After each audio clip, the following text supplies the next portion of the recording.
When we talk about American history, the narrative we usually get is pretty standard, right? Right. It's all about the heroic figures, the presidents, the big national victories, kind of top down. Yeah, exactly.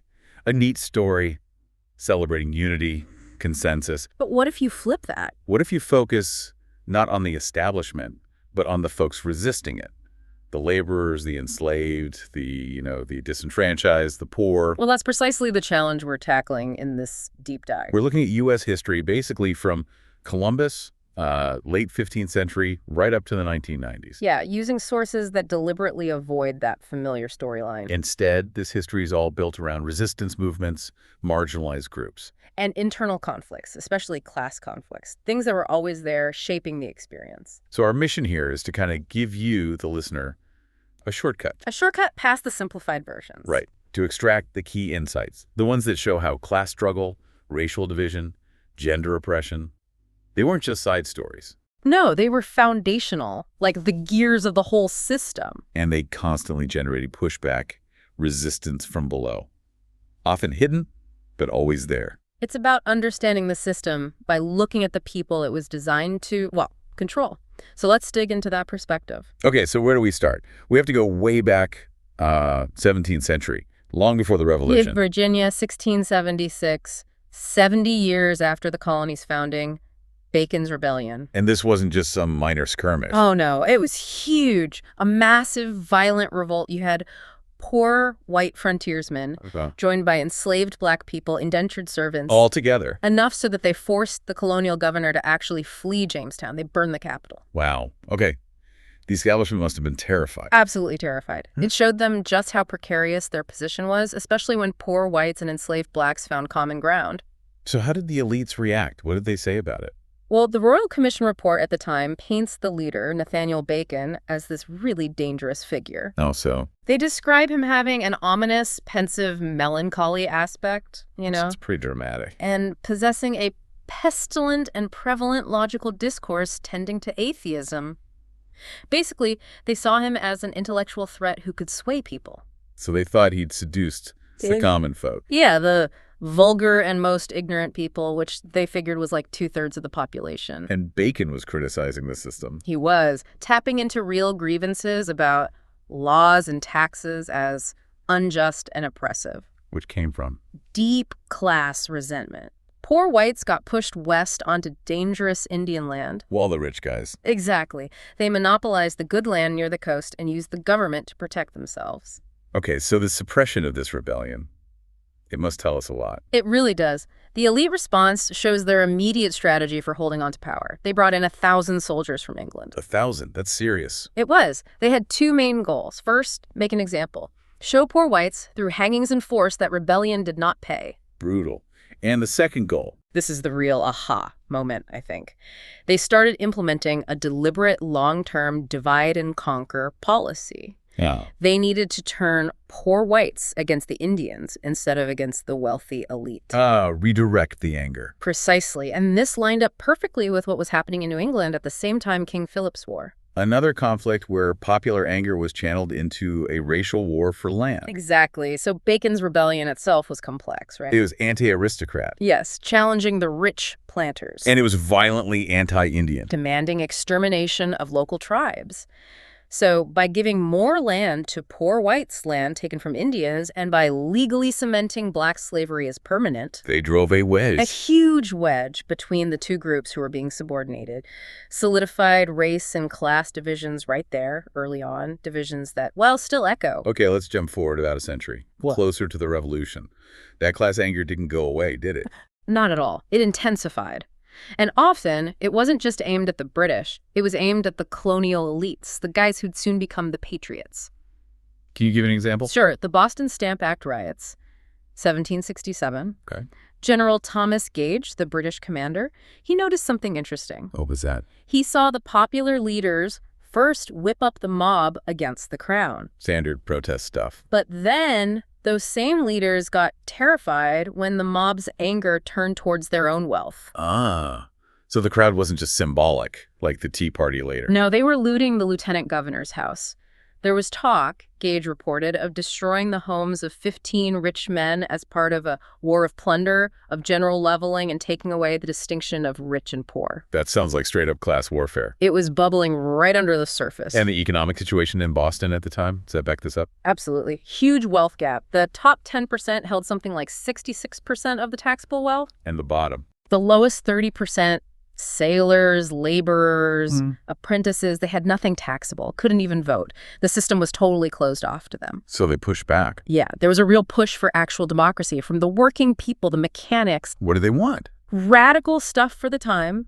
Open legislative meetings, public galleries so people could watch, fair taxes that didn't just hit the poor. They wanted transparency and equity. Exactly. There's a great quote from the New York Gazette back then that sums it up. What's that? It asks, is it excitable that 999 should suffer for the extravagance or grandeur of one? Powerful question. Really cuts to the heart of it. So the revolutionary leaders, the Jeffersons, the Adamses, how did they handle this class anger? Well, this is where their political skill, maybe genius, comes in. Yeah. They had to manage it. Contain it? Precisely. They couldn't let it become a full-blown revolution against all elites, including themselves. Yeah. So they skillfully channeled that anger. Only towards the pro-British folks. Right. The loyalists, the crown officials. Do we see examples of that channeling? Yeah. Look at Pennsylvania. There was this group, the Privates Committee. They knew the mood. What did they do? They urged voters to oppose great and overgrown rich men. They even said that an enormous proportion of property vested in a few individuals is dangerous. Strong language. Very dangerous to the rights and destructive of the common happiness of mankind. They used the language of democracy and equality. To get independence, but without fundamentally changing who held the economic power. Pretty much. The masters changed, but the structure, less so. And you can see the limits of that revolutionary unity almost immediately, can't you? Right after the Declaration of Independence is read in Boston, like 4 days later. Or happens. A military draft is ordered, but There's a catch. a big one. The rich could pay for substitutes, just buy their way out of serving, out of the sacrifice. Oh, that would not go down well. It didn't. Immediate rioting. And Thanks. out of that comes this incredibly potent shout from the working people. What did they shout? Tyranny is tyranny, let it come from whom it may. Wow. Chillin'. Isn't it? They felt they had fought off the British tyrants, only to face a new kind of tyranny from their own elite. An elite protecting its own wealth while demanding the poor do the fighting and dying. Exactly. It set a pattern, didn't it? The revolution fought by the many, but the benefits largely managed and kept by the few. Okay, so the nation is formed, independence won. What's next for this new elite? Expansion.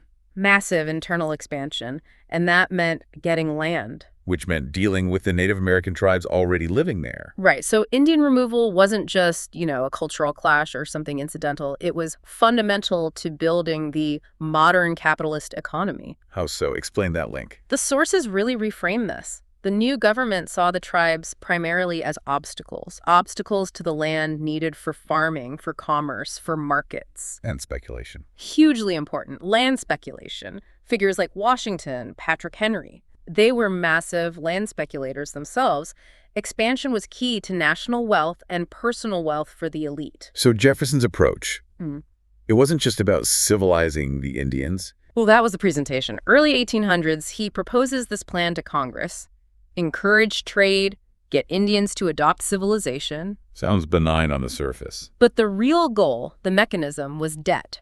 Encourage trade so they take on debt. And then they have to pay those debts off with land, tracts of land. It was a kind of soft coercion, pushing them towards the white economic system or forcing them off their land bit by bit. dependency as a weapon. Pretty much. But later, that shifted to more brute force. Andrew Jackson comes into this picture. Big time. The sources identify him as maybe the most aggressive enemy of the Indians, also a major land speculator. And his strategy. During conflicts like the Creek War, it was explicit. He promised land and plunder, actual material rewards to his white soldiers, and even to allied tribes who helped with removal. So war itself became directly tied to personal economic gain for those fighting against the targeted tribes. Exactly. Now, what about the tribes themselves? Did they just passively accept this? No, far from it. What's striking is how much effort some tribes, like the Cherokee, put into adapting. Trying to fit into the white world. Yeah, they became successful farmers, masons, blacksmiths. By 1826, they owned Thousands of cattle, hundreds of looms, wagons. That's significant economic activity. And culturally sophisticated, too. Their chief, Sequoyah, invented a written Cherokee language. They had a bilingual newspaper, the Cherokee Phoenix. So they proved they could function within a civilized framework by white standards. They absolutely did. They were running a modern society, but It didn't matter. it didn't stop the removal, which proves the point, right? It wasn't really about civilization. It was about the land. The relentless need for land for capitalist expansion just overrode everything else. There's a quote you mentioned from a Creek man, Stuckled Snake. Yes, it's incredibly powerful. He describes the white man arriving, a little man. Very little, just wanting a little land to light his fire on. But once settled, he became very large. With a step, he bestrode the mountains, and his feet covered the plains and the valleys. And the demand became. Simply, get a little further. You are too close. Just constant, insatiable pressure. Which leads directly into The Mexican-American War. 1846, another war purely about expansion, land hunger for Texas, New Mexico, California. in expanding the slave system, too. Definitely part of it, driven by that same expansionist impulse. And we see political maneuvering here again, right, like with Lincoln. Yeah, the hypocrisy is pretty stark. You have Whig politicians, Lincoln being the most famous, challenging President Polk. The spot resolutions. Exactly. Demanding Polk show the exact spot on American soil where American blood was supposedly shed to start the war, questioning its legitimacy. Well, But even while questioning it, they consistently voted to fund the war once it started. They kept paying for it. why do that if they thought it was wrong? Because ultimately, even the critics weren't willing to deny the nation the huge territorial gains from the conquest. Political expediency over principle, perhaps? But there was real moral resistance. Oh, yes. Outside of the main political maneuvering, Congressman Joshua Giddings from Ohio called it an aggressive, unholy, and unjust war. And he refused to fund it. Explicitly. He pointed to British Whigs who refused to fund the war against the American colonies during the Revolution. A powerful precedent. And then there's Thoreau. The most famous example, probably. Henry David Thoreau refuses to pay his poll tax. In protest of the war and slavery. Right. Which leads to his essay, Civil Disobedience, asking that fundamental question, should we respect the law or respect what's right? A question that still resonates. Deeply. And the resistance wasn't just individuals like Thoreau. Organized groups, too. Yes. Working men's associations, particularly in New England, and interestingly, Irish workers in New York. What was their take? They condemned the war as a plot by slave owners. They saw how imperial expansion served the elite, often at the expense of the working class, through things like conscription and war debt. So even with all the patriotic fervor, there was a clear understanding among some groups about the class and moral dimensions. Absolutely. That clarity existed even if it wasn't the dominant narrative. Okay, that focus on class and morality and how the system controls things, it leads us from external expansion to internal structures, specifically how women were positioned in this new America. Right. So early 19th century, you see the rise of this powerful ideology, the cult of domesticity. Okay, what did that entail? The idea was that the home was the separate sphere, a haven, supposedly, A haven from what? from the rough and tumble world of commerce, the competitive, kind of toxic world that men were supposed to operate in. So it was like an emotional refuge. That was the idea. But the sources argue it was also a way to make the new, often brutal capitalist economy more palatable, especially for the men working within it. It gave them a justification, a soft place to land. But what did it mean for women? It sounds like containment. It absolutely functioned as containment. It was framed as separate but equal, but the reality was profound subordination. Legally, economically. Both. Women couldn't vote, usually couldn't own property independently, and if they worked outside the home, their wages were drastically lower, maybe a quarter to half of what men earned for similar work. That's a huge disparity. Massive, and the personal cost could be heavy. There's a quote from a woman in 1813. Yeah. She's distressed about having her third child, and she realizes that marriage itself enchained, but children doubled the chains, a real sense of entrapment. So the system used their labor in the home and sometimes outside, but denied them equal standing. Exactly. But, ironically, that very economic system also created the seeds of resistance. How so? The new industrial economy, especially textiles, needed workers. Cheap workers. And that meant women. Overwhelmingly. Young women, mostly unmarried, age 15 to 30, they made up 80 to 90% of the textile mill workers. Wow, 80 to 90%. What were conditions like for them? Brutal. 12, sometimes 16-hour days, earning less than 37.5 cents a day, often living in company boarding houses under constant supervision. Sounds like a recipe for unrest. And it was. This led to some of the very first and quite militant labor actions in U.S. history. Like where? Pawtucket, Rhode Island, 1824. Women joined men protesting wage cuts and longer hours.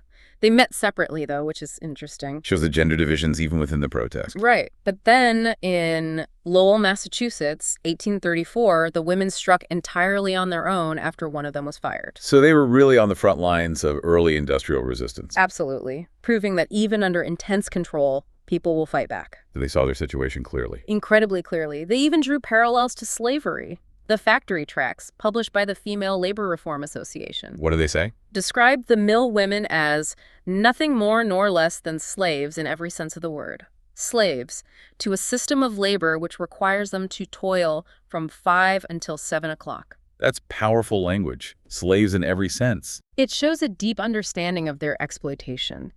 And that shared experience, whether in the restricted home or the harsh factory, started building solidarity. Which fueled the early feminist movement. Definitely. Middle-class women, often shut out of professions and higher education, moved into things like teaching. Which required literacy. Exactly. So female literacy actually doubled between 1780 and 1840. Education itself became kind of subversive. And they started challenging the status quo intellectually. Yes. You can contrast someone like Thomas Jefferson, who thought female education should just be about ornaments, dancing, drawing, and music, By making them decorative. with someone like Emma Willard. In 1819, she addressed the New York legislature. And she demanded Real education. Education that prepared women for more than just being beautiful. She wanted intellectual development, professional possibilities. And this connected with other movements, right? Like abolition. Critically, the fight against slavery became a training ground, a crucible for women's rights advocates. Think of the Grimke sisters, Sarah and Angelina. What was their contribution? They were pioneers in linking the two struggles. They argued they couldn't effectively fight for the freedom of enslaved people if they themselves were silenced and constrained by men. One struggle informed the other. Deeply. And Sarah Grimke articulated this demand for autonomy so powerfully. What did she say? It wasn't just about laws, it was about basic human dignity. She said, "All I ask of our brethren is that they will take their feet from off our necks and permit us to stand upright on the ground which God has designed us to occupy." Take their feet from off our necks. Simple, direct, revolutionary. It perfectly captures that fight for agency, for the space to simply be. Speaking of chains and feet on necks, let's turn to the most extreme form, chattel slavery. The sources paint a grim picture, obviously. Yeah, the brutality is undeniable. Statistics help illustrate it. Like on one plantation, the Barrow plantation, half the slaves were whipped over just 2 years. Half in 2 years. Yeah, and mortality rates were horrific. Very few enslaved people lived to reach age 60. The system literally worked people to death. But the narrative of resistance emphasizes that this wasn't met with passive acceptance. Absolutely not. Resistance was constant, even if often subtle. Herbert Gutman's research is key here. He found 4 out of 5 cotton pickers engaged in what he called disorderly acts. What does that mean? Like sabotage? Sometimes. Feigning illness, breaking tools, slowing down the pace of work, day-to-day defiance. Undermining the system from within. Exactly. And alongside that, you had the major overt rebellions that sent shockwaves through the South. Like? The New Orleans Revolt in 1811, 400 or 500 slaves marching with axes and knives.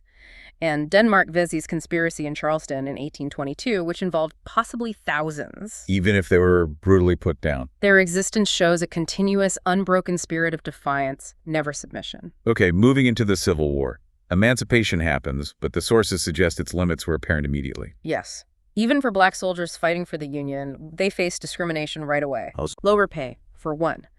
$10 a month compared to $13 for white privates. And even off-duty, they faced attacks in northern cities.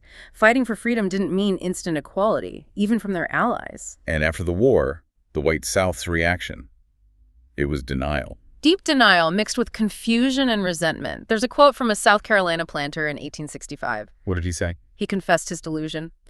"I believe that these people were content, happy, and attached to their masters, but events have caused me to change. Why did they desert him?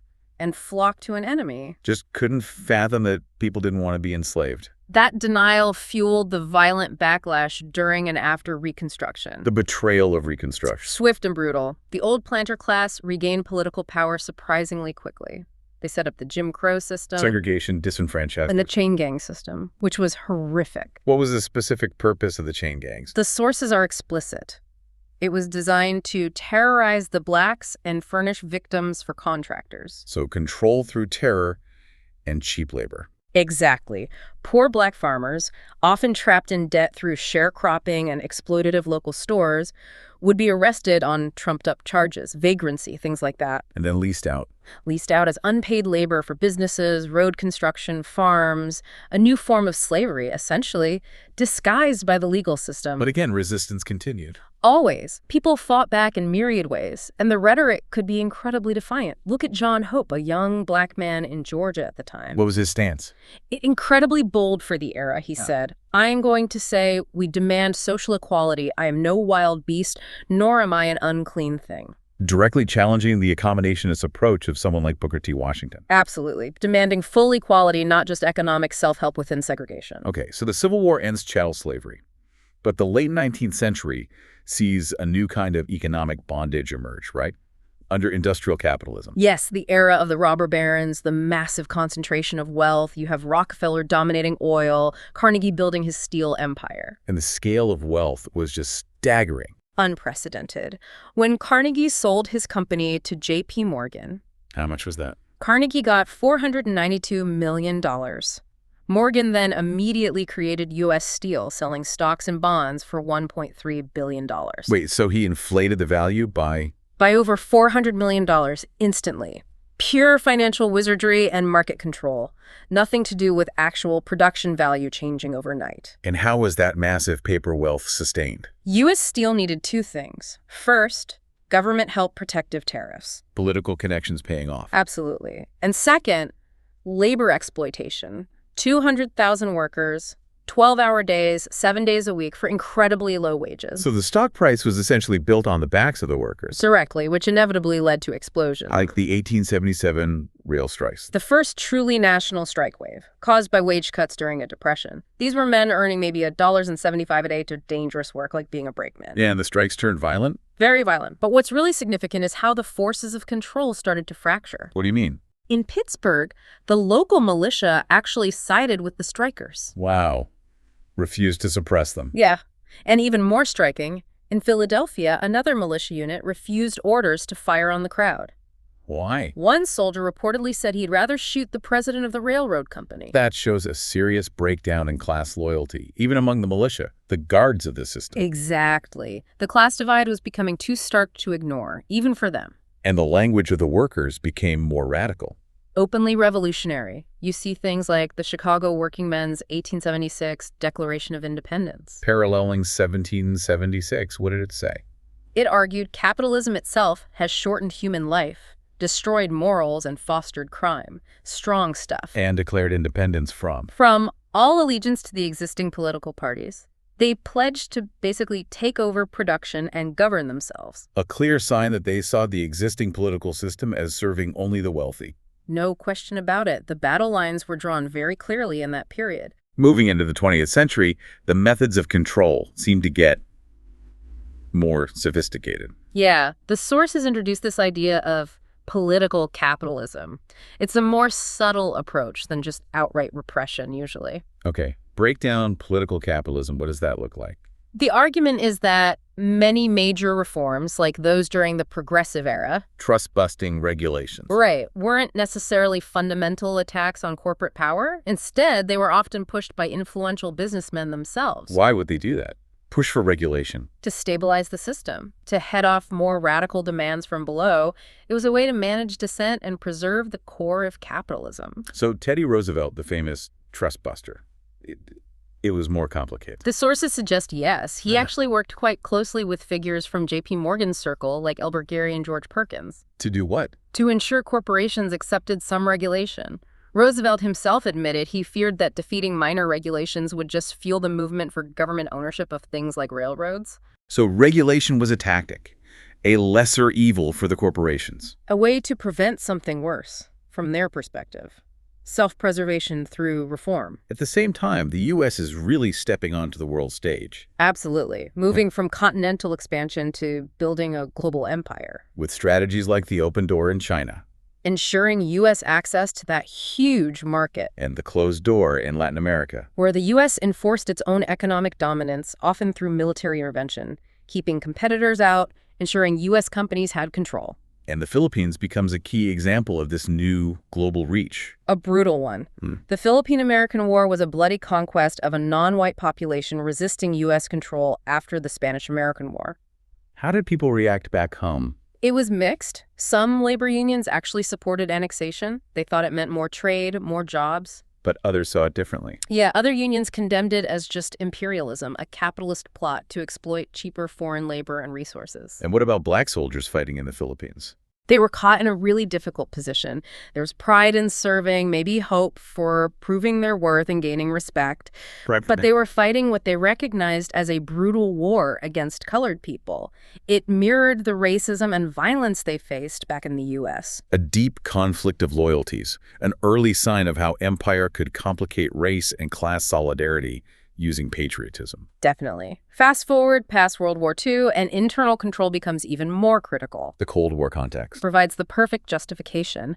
An existential threat, communism used to rally support for securing capitalism globally and crushing dissent domestically. So building the post-war American empire required weakening the left at home. That was seen as essential. Truman's Executive Order 900-835 in 1947 kicks off this massive loyalty program. How massive? Over 6.6 million federal employees and applicants investigated. And what did they find? Spies. Here's the chilling part the sources highlight. 0 cases of actual espionage were proven through this program. 0. But people were fired. About 500 were dismissed in dubious cases. The process used secret evidence, unnamed informers. It was designed to create fear and enforce conformity. So the target wasn't really spies, but broader dissent. Exactly. Labor radicals, civil rights activists, anyone challenging the status quo could be labeled disloyal. It neutralized opposition and helped build consensus for the Cold War empire. And this domestic crackdown went hand in hand with interventions abroad. Directly linked.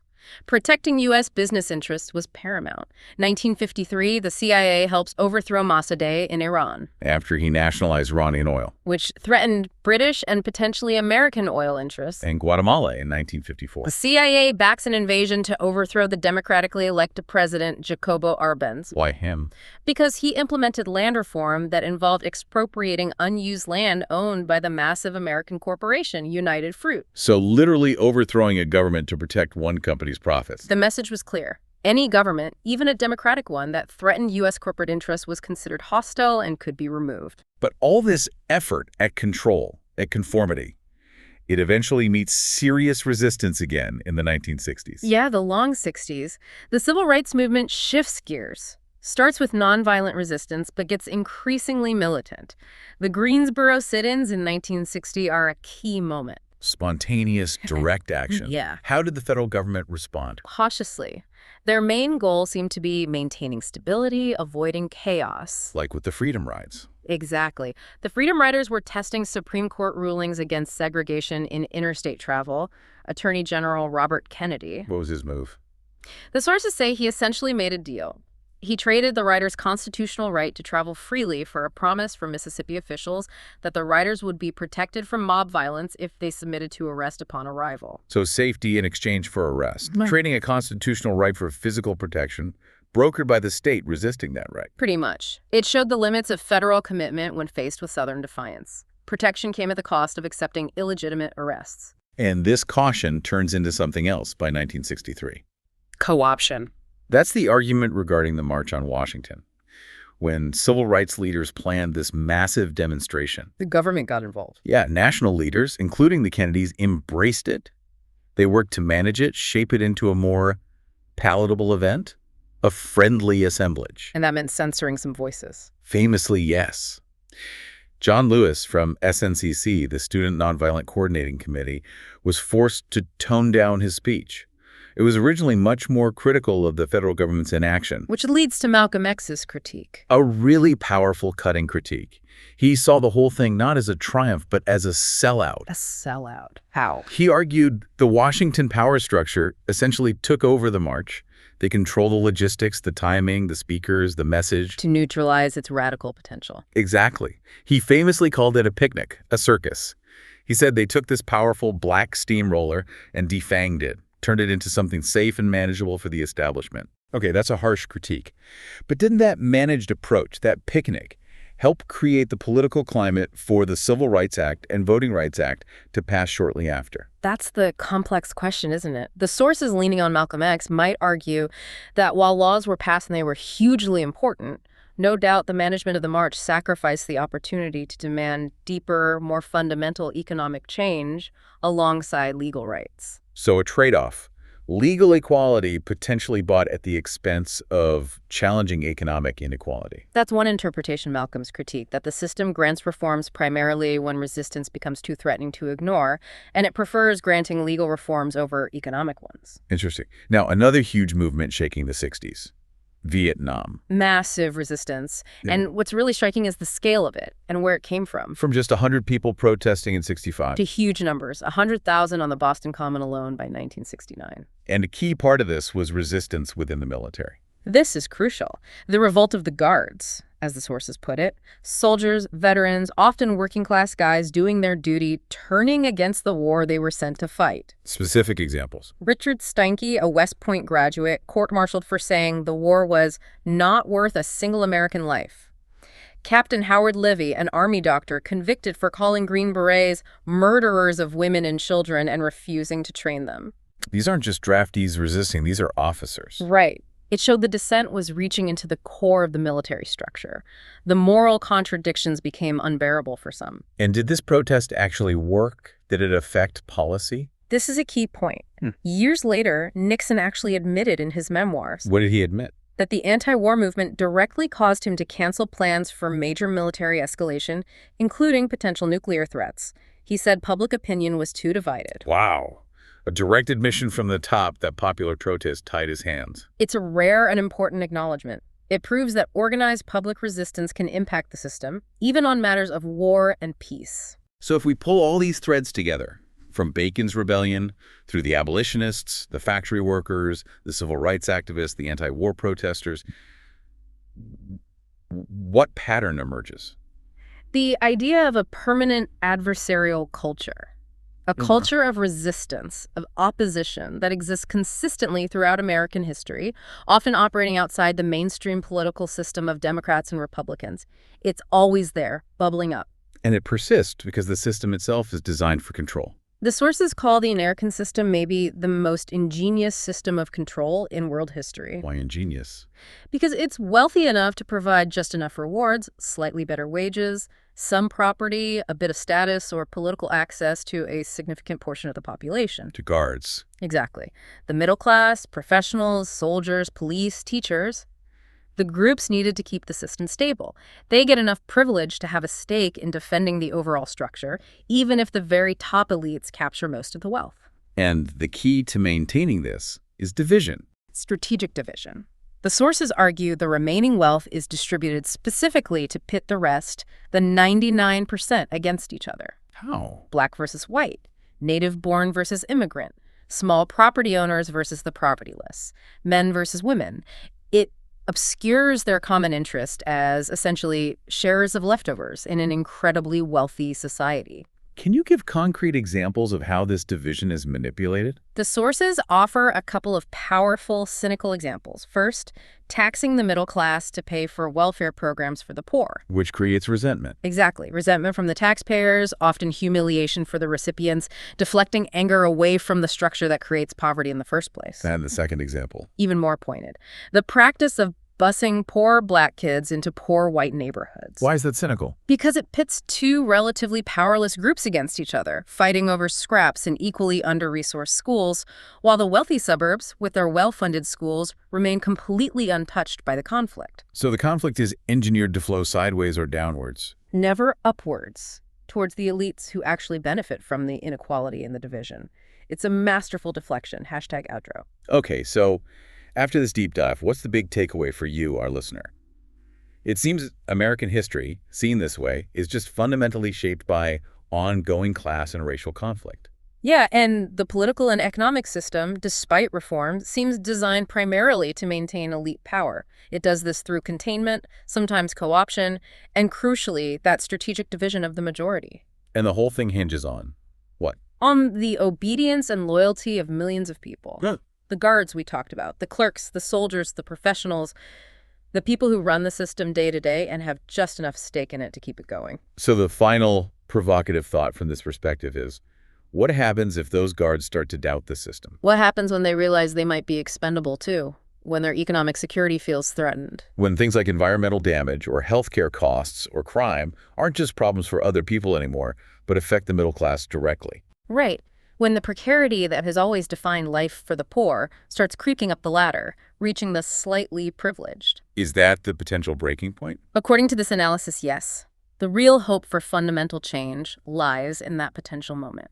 The moment when the guards and the prisoners, the slightly privileged and the poor, recognize they might actually be in the same boat, facing the same systemic vulnerabilities. Exactly. The possibility of them uniting, not based on sentiment, but on shared material insecurity, to demand something fundamentally different. That unexpected alliance is where the potential for radical transformation lies. Forcing the creation of something new. So the choice then is whether to just observe this ongoing struggle. Or to understand your own position within it and decide whether and how to participate.